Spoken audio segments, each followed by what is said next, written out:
Atenção, emissoras de rádio e TV. A partir de agora, entramos em cadeia pela PNTV, com o Jornal Potiguar Notícias.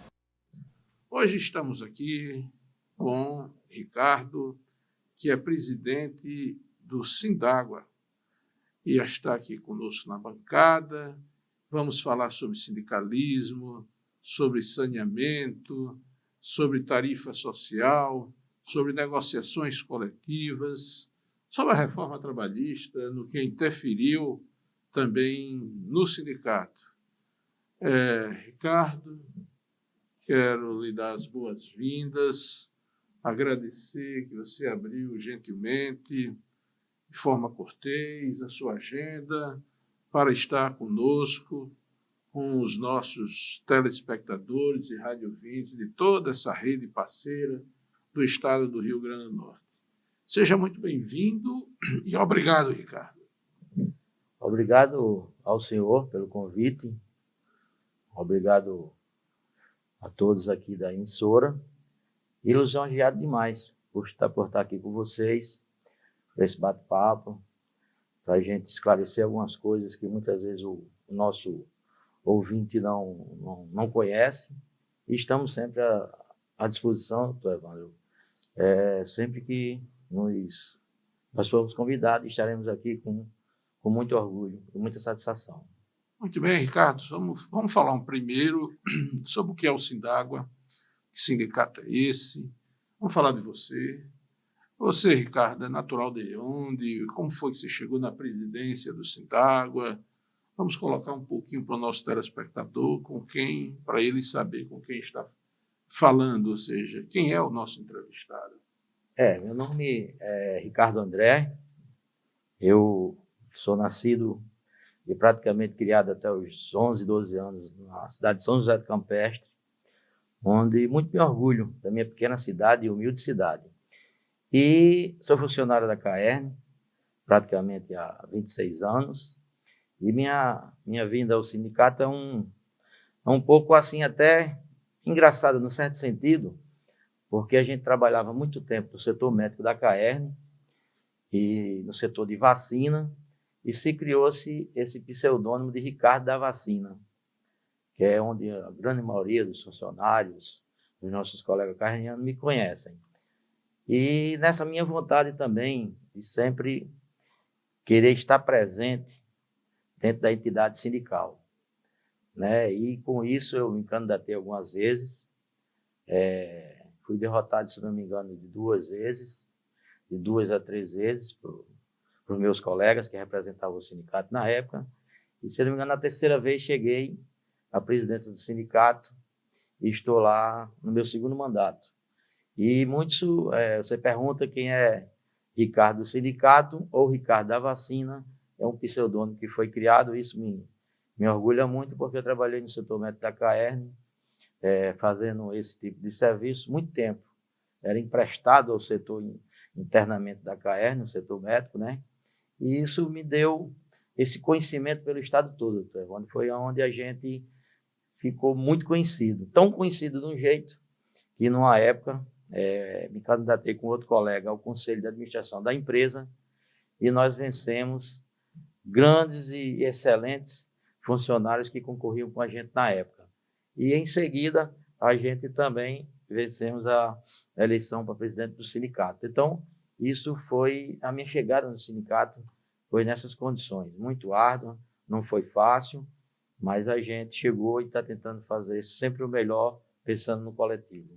Pois então, vamos falar, você já disse quem é, sua naturalidade de São José do Campestre. Olha, Ricardo, eu sou cidadão de São José do Campestre, também advogo lá, tenho uma imensa participação na comunidade, me dou muito bem com o prefeito municipal, Neném Borges, com a Câmara, com os vereadores, que hoje é presidida por Eduardo, mas também com o Zequinha Borges, com o movimento sindical dos trabalhadores rurais, lá de São José do Campestre.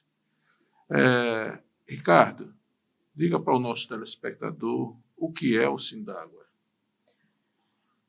Gente, o Sindágua é uma entidade muito sólida, muito unida. É uma entidade que presta grandes serviços, não só ao corpo de trabalho, né? Mas procura também auxiliar no que pode a sociedade de uma maneira geral. E a gente tem esse papel, é um papel que ele diz que é muito complexo, porque a gente administra uma entidade que é em todo o Estado. Todo o Estado tem um representante, um caerniano sindicalizado, que nos repassam os problemas da cidade dele no dia a dia, e não repassa para a gente os problemas da falta de água, não repassa para a gente também essa falta de uma bomba reserva, não repassa os problemas do dia a dia, como também nos repassam o que a Caernian tem feito de melhor naquela cidade. E a gente faz essa ponte, geralmente, de todos esses serviços com a diretoria, que está no momento, ou com a outra que já passou. Sempre fizemos esse trabalho, pensando também na questão social, pensando também no que poderemos somar com relação à sociedade. Qual a contribuição que o Sindágua, por estar em todos os municípios do estado, ter um representante, ter um caerniano, como é que podemos fazer com que a sociedade também veja que o Sindágua também atua nesse lado. E, mais particularmente, nós atuamos nos acordos coletivos de toda a classe trabalhadora da Caernian, como também do SAAI. SAAI de Extremóis, SAAI de São Gonçalo, a gente teve uma participação, SAAI de Ceará-Mirim é o que a gente é mais atuante hoje, temos uma equipe lá muito boa, e isso a gente tem ido buscar de forma responsável, de forma assim, coesa, consensual, a melhor convivência entre empregado e empregador.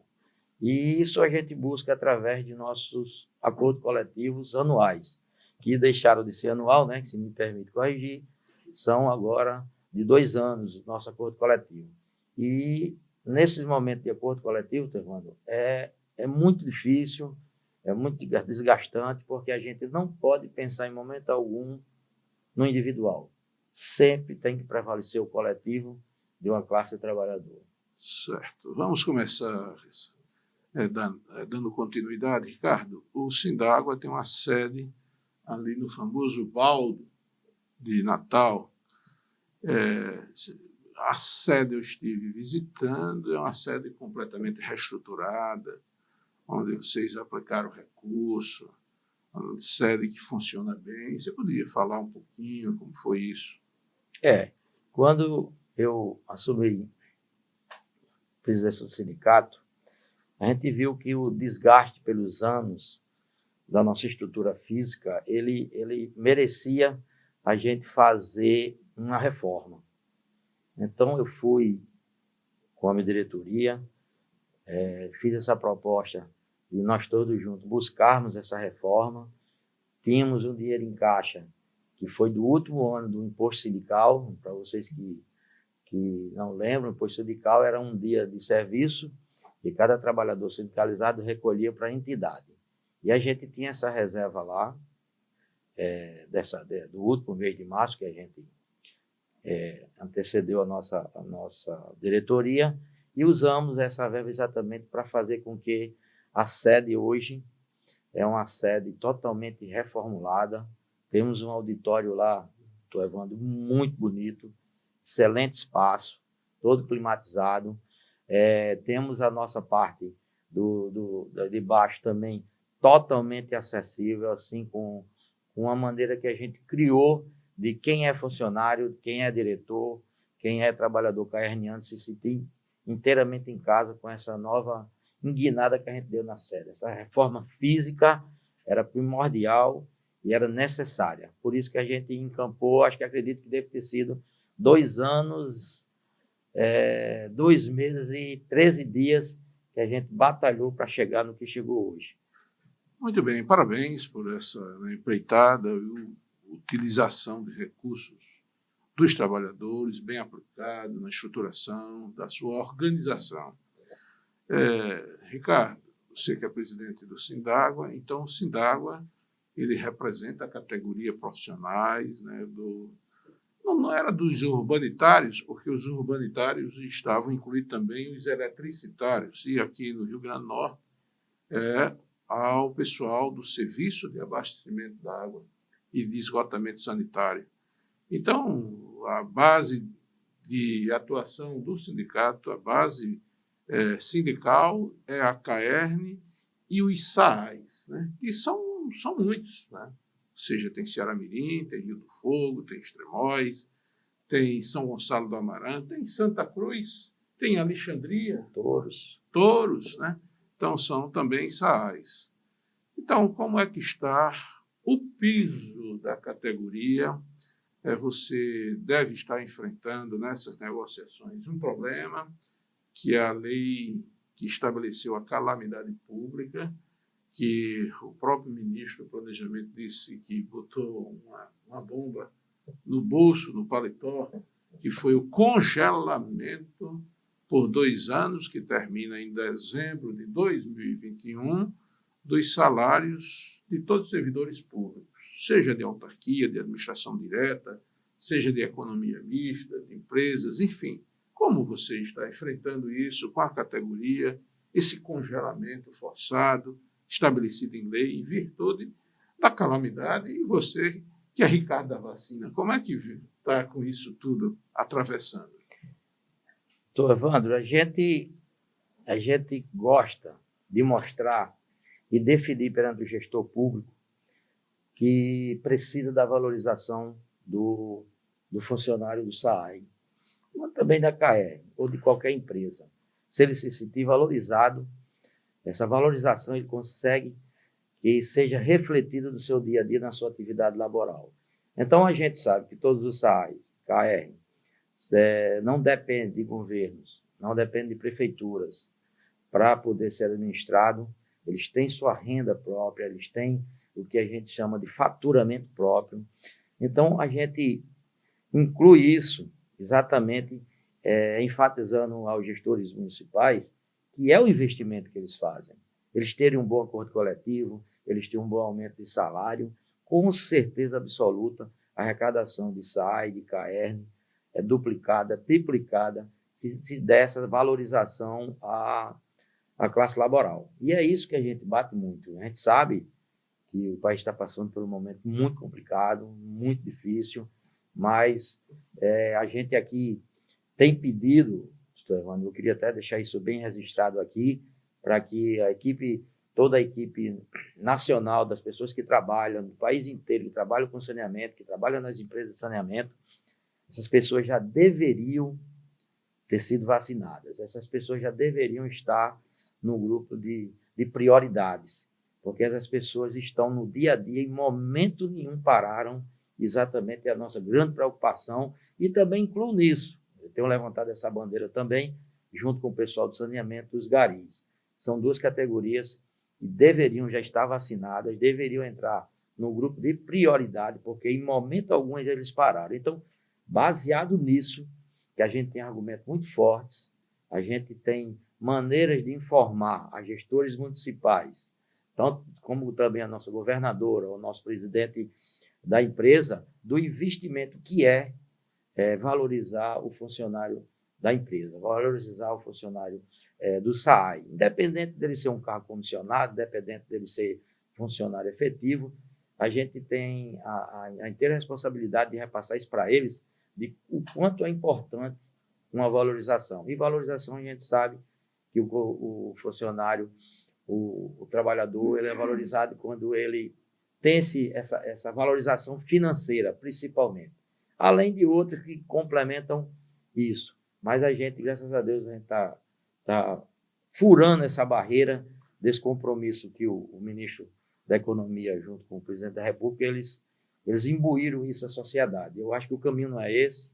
Sinceramente, é erro político grave. Eu não sei onde eles pretendem chegar com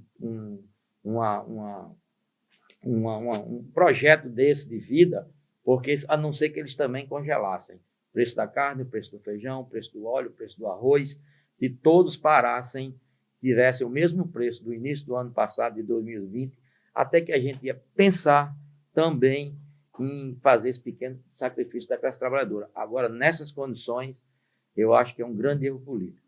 Pois é, Ricardo, nós temos um congelamento salarial, né, de qualquer tipo de vantagem até 2021. E, por sua vez, nós estamos dentro de uma crise sanitária, da pandemia, que está exigindo muito das empresas de economia mistas e das autarquias, dos SAAIs, de suas equipes, de expandir e manter o sistema atual de abastecimento d'água e, ao mesmo tempo, manter a expansão. Ou seja, em muitas comunidades, em muitos municípios, às vezes, a água não chega durante 24 horas. Então, foi preciso as equipes da CAERN e dos SAAIs a um esforço redobrado no seu trabalho. Como é que está isso? Como é que vem compensando esses servidores nessa atividade que está sendo exaustiva, mas com desprendimento de todos? Se percebe a vontade e responsabilidade do papel, da função social e econômica de que funciona os atuais sistemas de abastecimento da água. Então, Evandro, eu vou particularizar essa sua pergunta para a CAERN. Tivemos vários companheiros que tiveram sua vida ceifada pelo Covid. Trabalhadores caernianos, trabalhadores que estavam na frente das suas atividades, sem parar um dia sequer. Temos exemplos lá na própria CAERN que tivemos essas vidas ceifadas. E, infelizmente, isso também aconteceu em alguns SAAIs, como também trabalhadores que tiveram essa infecção maligna, né, que pode-se dizer assim, até me perdoe a palavra tão pesada, mas que tem sequelas hoje e não consegue mais nem desempenhar suas atividades. Então, baseado nisso, que a gente tem feito todos os argumentos possíveis, no caso da diretoria da CAERN, mostrando isso, mostrando a realidade, e aqui eu venho dizer que a CAERN vem correspondendo com muita coisa. Ela vem sendo assim, ela tem aceitado nossos argumentos, ela tem aceitado os nossos argumentos no seguinte sentido, de mostrando o quanto o trabalhador caerniano que está na frente lá, que temos a equipe, eu queria até deixar bem claro isso, nós temos a equipe de desobstrução do esgoto. Essas equipes, elas desobstruem os esgotos na rua, elas adentram dentro dos imóveis, muitas vezes tem uma, duas pessoas com Covid dentro desses imóveis, eles entram porque tem que entrar, tem que desobstruir o esgoto no fundo dos quintais. Essa categoria é uma guerreira, essa categoria do vazamento no meio da rua, naquele vazamento que o cano quebra, o pessoal está lá com aquela água misturada com água servida, o pessoal está lá, entra dentro mesmo do serviço, faz o vazamento, entendeu? Então, a gente tem umas equipes, o pessoal que trabalha nas estações, que recebe aquelas contribuições de bairros, de esgoto grupo, que a gente chama nas estações elevatórias, é um ponto de alto risco, mas estão lá todo santo dia, e tem caído muita gente no Covid, né? A gente não vai negar isso. A gente, por mais que a gente tentou, é uma coisa muito desconhecida para todos no momento, e é isso que a gente pede aqui, que a população sinta orgulho do caerniano, sinta orgulho dessas equipes do SAAI que está aí na frente, lutando todo santo dia para tentar abastecer, tentar colocar água 24 horas, fazer manobra.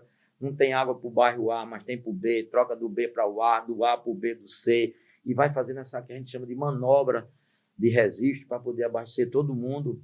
E são os guerreiros. O que eu tenho eu me orgulho muito dessa equipe da CAERN, da equipe do SAAI, por esses caras. Em momento nenhum eles disseram, vamos ficar aqui na zona do conforto, ninguém vai atender ninguém, que todo mundo que procure se ajudar. Não, os caras são uns verdadeiros guerreiros, e essa diretoria, a gente tem enfatizado muito isso, tem dito isso, o quanto eles são importantes para esse momento que a gente está passando.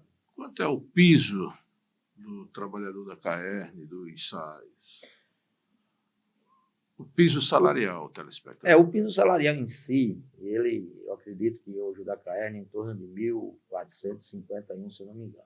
Tem um pequeno reajuste aí, deve estar, é o menor piso, é aquele piso quando o operador de sistema, né, que é o trabalhador braçal, entra na Caerne, ele já inicia ganhando isso aí. Infelizmente, o ISAAI, ele não tem praticado essa política de ter um piso para que a gente possa ter assim como e abraçar esse piso, um piso digno. Geralmente o SAI está muito ligado ao salário mínimo, todos os outros. Já o da Caerne tem esse valor um pouco maior para início de carreira do operador de sistema, né? Porque tem o técnico é um, do agente administrativo é outro, do engenheiro é outro, mas no caso do menor, esse valor aí. Mas a gente tem brigado muito para que esse piso tenha subido de ano a ano, ou pelo menos venha sendo valorizado de acordo com o INPC. Então, é um índice que a gente se baseia muito para esses aumentos de piso salarial, é o nosso INPC. Certo. Ricardo, tem duas questões que estão colocadas hoje para as empresas de saneamento. Nós já tivemos no país, inclusive, 3 leilões de privatizações. Como você está analisando, como o sindicato está vendo a nova lei do saneamento, que ainda está no Congresso Nacional, em função dos vetos do presidente, retornou para o Congresso Nacional para analisar esses vetos, mas 3 grandes empresas nacionais já foram para leilão, para privatização. Como você vê essa proposta de privatização? O que é que se pode perder com isso? O que é que se pode ganhar? O que é bom para a categoria? O que não é? Qual é a sua visão sobre esse novo marco do saneamento? Boa pergunta, Torvando. Essa pergunta ela não tem nos chegado com muita frequência. E o que a gente gosta de esclarecer, pelo menos aos telespectadores, à população em si, é que não dá para comparar privatização de empresa de saneamento com telecomunicações, com empresa de energia, nem com o Vale do Rio Doce. Pessoal, são serviços totalmente distintos, coisas totalmente diferentes demais de uma da outra. Então, muita gente compara, não, a Telemar privatizou e hoje todo mundo tem um celular, todo mundo tem telefone, mas os serviços são diferentes. É isso que a gente tem que aprender a separar a diferença do serviço. Primeiro, sem celular, se consegue viver a vida inteira. Sem energia, se consegue viver a vida inteira. Mas sem água potável, é essa a grande diferença. Dá 6 ou 7 dias, no máximo, qualquer ser humano, por mais sadio que ele seja, é o máximo que ele consegue chegar dentro do histórico, 6, 7, 8 dias no máximo. Então, a diferença já começa por aí. Eu, particularmente, não me canso de dizer que um dos maiores erros políticos desse país é a privatização das empresas de saneamento, sem ser corporativista. Estou falando como consumidor final, estou falando como assalariado, estou falando como uma pessoa que não tem salários exorbitantes, que possam chegar a pagar uma tarifa de 100, 120 reais pelos seus 10 metros cúbicos. Então, nossa tarifa hoje é 43, alguma coisa, de 10 metros cúbicos de água. Então, a nossa grande preocupação é que essas empresas não vão atingir o ápice do esgotamento sanitário nem de água potável na casa do brasileiro. Não chegarão. É utopia pura. A gente tem certeza absoluta do que diz, porque essas empresas elas não se preocupam com o social, elas não se preocupam com atingir aquela camada pobre, aquele interiorzinho pobre para se colocar água 24 horas lá. Eles querem arrecadação. Existem 2 maneiras dessas empresas que já estão sendo privatizadas, eles atingirem a grande meta que eles querem, é subir tarifa de água. Então não adianta a gente se iludir, eles vão ter que subir essa tarifa de água. A população mais pobre, mais carente, que paga com sacrifício 10 metros cúbicos em torno de 27, de 30, de 40, de 50 reais, vai sofrer muito, porque essas tarifas a gente não sabe que vão subir.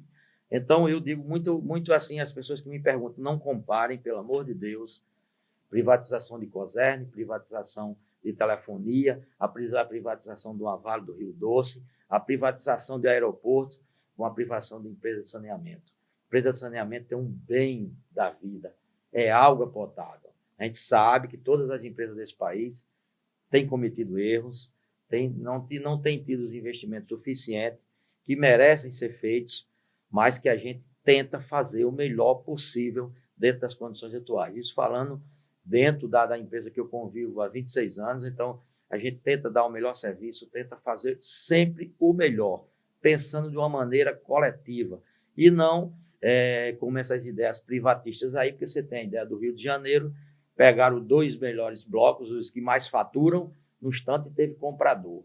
Já o terceiro bloco, de cidade deficitária, deixaram na mão do governo, não apareceu ninguém que quisesse esse terceiro bloco. Então, a coisa... É para desconfiar. A coisa se origina desse tipo. Então, gente, privatização de empresas nossas aqui do nosso estado, com certeza absoluta, eles só vão querer os melhores municípios, Natal, Parnamirim e Mossoró. Quer dizer, o restante, vem a ver, Jaçanã, Serrinha dos Pintos, Porto Alegre, esses interiores não têm interesse exatamente por isso. Agora, eu acredito que para chegar a esse tipo de privatização aqui, esse edital, vem paralelo a isso, Evandro, a transposição do Rio São Francisco.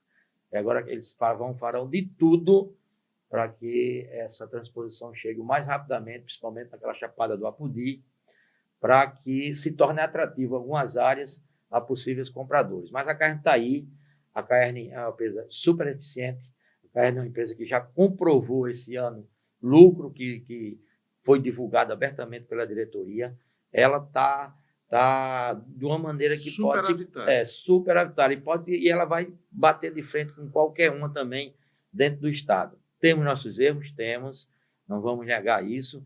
A gente também tem que lembrar também, pessoal, que água, não existe um motorzinho aqui que você liga o motor e sai água do outro lado.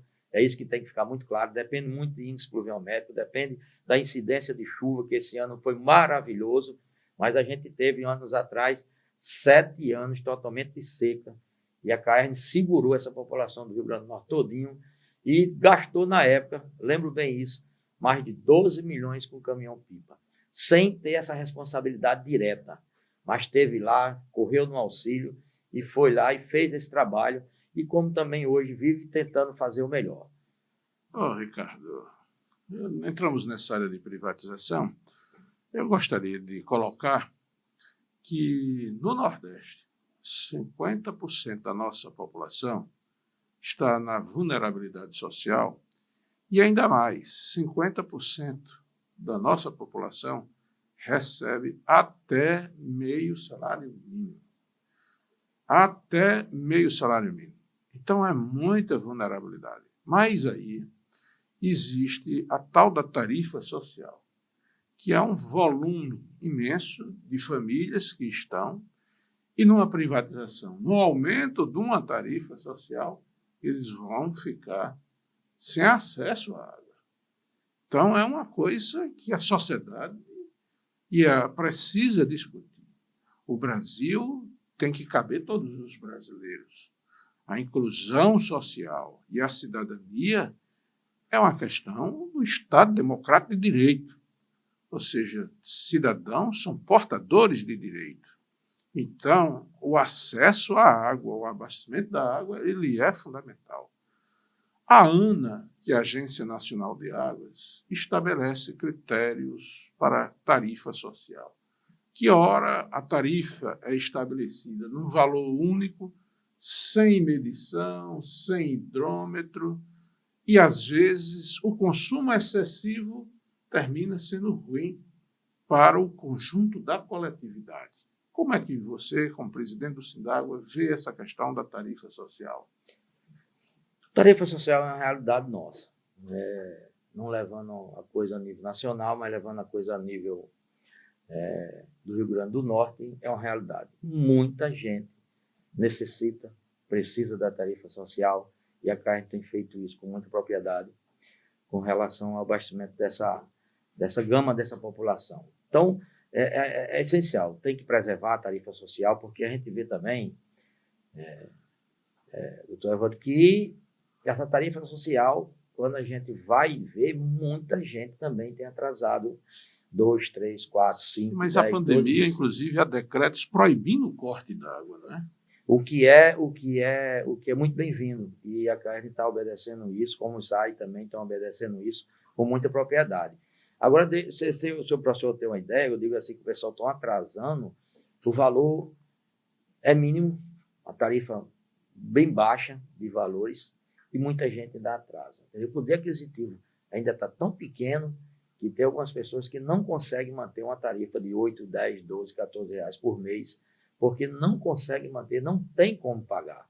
Então, por isso, eu achei também de muita responsabilidade, né, evitar esse corte, porque vou até lembrar vocês que eu disse para vocês não separarem energia, água e nem telefonia a respeito disso, exatamente pela diferença que é. Se cortar telefone hoje de alguém que não paga, o cara não sente praticamente nada dentro da sua vivência. E energia também do mesmo jeito, você vai sentir a falta, mas você passa. Agora, se cortar numa pandemia dessa... A tarifa de energia vem sendo, inclusive, remunerada. Ou seja, há pouco tempo nós tivemos um aumento de 10% nas tarifas de energia elétrica. O gás vem aí numa subida inimaginável.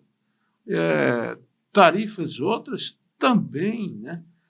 Agora, os insumos, que é importante para a manutenção e o abastecimento da água, vem aumentando, mas as tarifas, além da proibição de aumento, está também, ainda por cima, proibidas de corte, né? E tem muitas inadimplências. É um negócio meio difícil para segurar os sistemas, não é? Muito. Além de ter subido muito os insumos, tem a falta totalmente. A falta de material para se trabalhar, falta de material de PVC na indústria, entendeu? Os insumos para a gente se preocupar em clorar a água também tem tido uma falta, mas já estão se normalizando. Quer dizer, e a gente tem toda uma tarifa que é segurada pela legislação, pela agência reguladora. E se isso privatizar, gente? Quem vai segurar esse aumento de tarifa? Tudo vai cair em aumento de tarifa, toda dificuldade. Vocês lembram da companhia energética daqui? Tem uma tal da bandeira amarela, bandeira vermelha, bandeira verde. Qualquer problema que existe lá na hidrelétrica reflete a mudança de bandeira. E isso faz com que esses valores aumentem por cada quilowatt. A CAERN não tem isso, as empresas de saneamento não tem isso, o SAAI não tem isso. De dizer, não choveu em Pau dos Ferros, vamos colocar água lá com maior dificuldade, mas vamos cobrar a tarifa 2 vezes o valor. Não existe isso. Então, essa diferença que eu queria que o povo norte-grandense olhasse essa diferença. A maneira de você chegar, abrir a torneira em casa e ter água potável com um teor de cloro ideal, entendeu? Toda feito o tratamento, todo dentro dos padrões de potabilidade, não é a mesma coisa de chegar um sinal telefônico, nem chegar a energia elétrica. Então, isso aí é muito preocupante.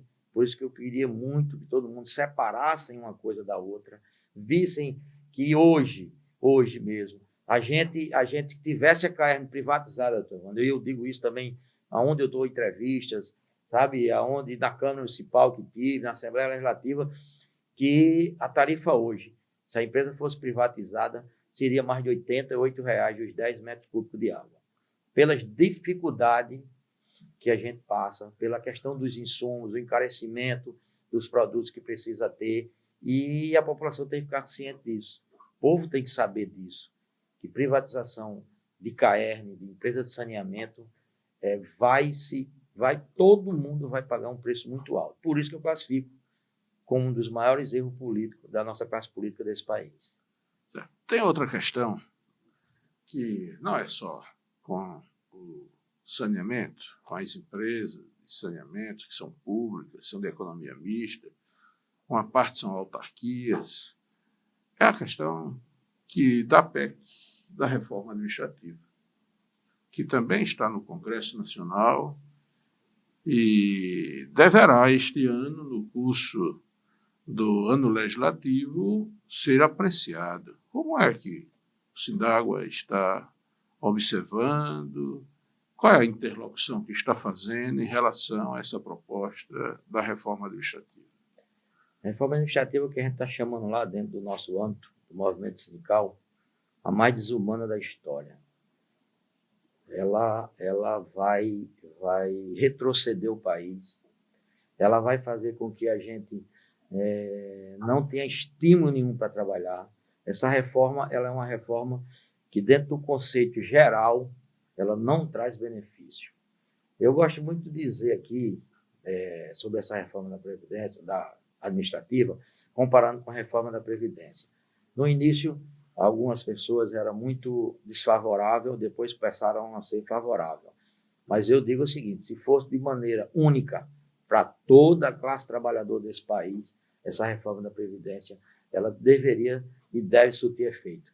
Mas foram selecionados o trabalhador assalariado, que hoje ele é penalizado por essa reforma previdenciária. Então, a mesma coisa vai ser com a administrativa. A gente não vê um leque de abrangência assim que possa incluir todo mundo, e sim uma pequena categoria que eu tenho plena certeza que é o trabalhador assalariado, somos nós que vamos sofrer na pele por essa reforma administrativa. A gente está conscientizando todo mundo, mandando as informações através de grupos do WhatsApp, das redes sociais do sindicato, mostrando que se inteirem, leiam, tirem as dúvidas, liguem para a gente, perguntem, para que possa todo mundo se inteirar do que é que vem pela frente. É mais uma atrocidade desse governo que está aí, fazendo com que a classe trabalhadora pague o pato o país para estar passando pelo jeito que está. Então, é lamentável isso, essa reforma. Sinceramente, é desumana. Ok. Ricardo, vamos para uma questão que o sistema patronal de serviço social sempre fazia muita capacitação profissional. E nós estamos num momento de congelamento salarial, de vantagens. Se pode discutir os planos de carreira e remuneração, pode-se muito bem discutir capacitações profissionais, que capacitação, qualificação e requalificação profissional significa valorização do trabalhador, do empregado que aluga sua força de trabalho e tem uma carreira dentro de uma empresa. Como você vê a necessidade de capacitação profissional da categoria, dos seus associados? Como o sindicato pode contribuir nisso para uma melhor motivação, né? Porque o trabalhador do saneamento, que mostrou muita ética, muito compromisso nesta pandemia, de um trabalho muito árduo, desprendido, dedicado, como o sindicato, como a capacitação profissional, qual é a sua visão sobre isso? Primordial. Primeiro, capacitar cada trabalhador, por menor que seja a sua função ou a sua atribuição dentro da empresa, é fundamental. O que a gente tem pedido é o seguinte, que o mundo está se transformando muito rapidamente. A gente vem de uma era moderníssima, computação, que um dia desse você tinha um celular de 8 GB, hoje já tem de 256 e por aí vai. E a gente tem visto isso com muita preocupação dentro da empresa. As empresas não estão investindo nessa capacitação do pessoal. Até também porque existe uma população que está bem envelhecida dentro da empresa. Existe um 30%, 35%, que já é uma classe funcional que está muito envelhecida dentro da empresa. E esse envelhecimento dessas pessoas, próximas às suas aposentadorias, eles não são qualificados praticamente para treinamento nenhum. Geralmente, quem é escolhido para treinamento é o pessoal mais novo, de concursados de 2008, de 2013. Esse a gente tem visto muito isso, que têm sido qualificados. Agora, a gente precisa que 100% da empresa seja lembrada disso, seja cobrada por essa captação e que a gente tenha feito essas cobranças. Agora, a empresa não tem visto isso como um investimento. A empresa tem visto isso, talvez até mesmo, como um prejuízo. Essas capacitações existem dentro de acordo coletivo, dentro de convenções coletivas, mas geralmente elas deixam a desejar. E a gente espera que com esse andar do mundo na sua área de informática, nessa sua complexidade de modernização, a CAERN acompanhe, o ISAE acompanhe, mas infelizmente a gente que é da base tem visto isso no chão de fábrica, não tem acontecido. Muito bem, Ricardo André, Ricardo da Vacina, Ricardo do Sindágua, aqui nos deu uma excelente entrevista. Aqui é o portal do Potiguar Notícia, nossa TV web, e a toda a rede coligada e parceira de emissoras do estado do Rio Grande do Norte. Ricardo, para nós finalizarmos, a produção já botou ali o curto espaço de tempo. Vou passar a palavra para você fazer suas considerações finais e, ao mesmo tempo, agradecer aqui a sua gentil presença aqui no Potiguar Notícia. Muito orgulhoso pelo convite. O senhor sabe que a gente está sempre à disposição. O Potiguar Notícia pode ficar inteiramente à vontade e agradeço demais o convite, muito lisonjeado.